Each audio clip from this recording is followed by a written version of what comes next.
मालिकों की तानाशाही, मजदूर गुलाम बन जाएगा और मजदूरों के ऊपर मालिकों की तानाशाही थोप दी जाएगी। इस मालिकों की तानाशाही के खिलाफ आज ये हड़ताल। तो हम चाहते हैं कि अमेरिका के साथ ये जो ट्रेड डील के नाम पर ये जो मोदी सरकार घुटना टेक रही है, इस पर तत्काल रोक लगे। मनरेगा कानून, वो रोजगार गारंटी कानून कब लागू होगा, कहाँ लागू होगा, कितना काम मिलेगा, वो फैसला लेने का पूरा अधिकार और उसको रोक लगाने का अधिकार वो केंद्र सरकार के हाथ में हो।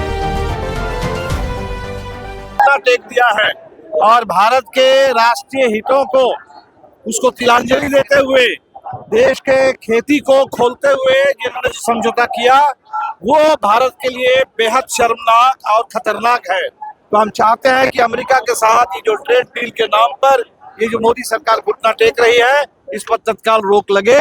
इन तीन प्रमुख मुद्दों को लेकर के राष्ट्रव्यापी हड़ताल है। सभी मजदूर संगठन, किसान संगठन, छात्र नौजवानों के समर्थन से आज पूरे देश में ये हड़ताल चल रही है। 4 श्रम कोड में ऐसा क्या है जिसको आपको काला कानून या गुलामी के दस्तावेज चारों ही ऐसे हैं। इसमें जो पहले तो 8 घंटा काम का था, वो काम के समय बढ़ाना चाहते हैं। दूसरा है कि इसमें कहीं कोई मिनिमम वेज को, जो वेज बढ़ाने का था, वो वेज इसमें घटेगा। तीसरा, इसमें मजदूरों को संगठित होने का जो अधिकार था, संघर्ष करने का अधिकार था उसमें, और पूंजीपतियों को खुली छूट मिलेगी कि मजदूरों को जब मर्जी बाहर निकाल दो। तो ये पूरे देश में, जिसको बाबा साहब अम्बेडकर कहते थे, मालिकों की तानाशाही, मजदूर गुलाम बन जाएगा और मजदूरों के ऊपर मालिकों की तानाशाही थोप दी जाएगी। इस मालिकों की तानाशाही के खिलाफ आज ये हड़ताल है। विपक्ष कह रहा है कि ये मजदूरों का अधिकार की रक्षा करने वाला कानून है। विपक्ष कह रहा है। विपक्ष नहीं, वो तो सत्ता पक्ष, सरकार ये दावा कर रही है। ये सरकार तो हमेशा ही करती है।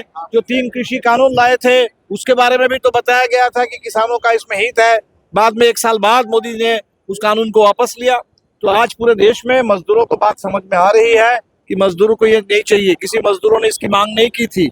मजदूरों ने ये मांग की थी कि देश में जो मजदूरों के लिए कानून बने हुए थे, वो कानून सख्ती से लागू हो।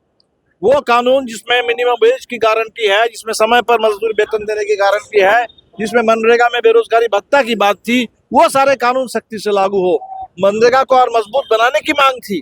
मजदूरों ने, किसानों ने कहीं भी इस देश में ये मांग नहीं की थी कि हमें 4 श्रम कोड दे दिए जाए। अब तो 125 दिन हो गया मनरेगा में, अब क्या दिक्कत? वो तो बजट ही नहीं है। 125 दिन कहाँ मिलेगा? जब खेती के समय में आप 60 दिन उस कानून को रख लेंगे। और इसमें मनरेगा में जो था कि पंचायत को ज्यादा अधिकार था, राज्य सरकार का अधिकार था। अब सरकार ये चाहती है कि खर्च राज्य सरकार करे, लेकिन मनरेगा कानून, वो रोजगार गारंटी कानून कब लागू होगा, कहाँ लागू होगा, कितना काम मिलेगा, वो फैसला लेने का पूरा अधिकार और उसको रोक लगाने का अधिकार वो केंद्र सरकार के हाथ में हो।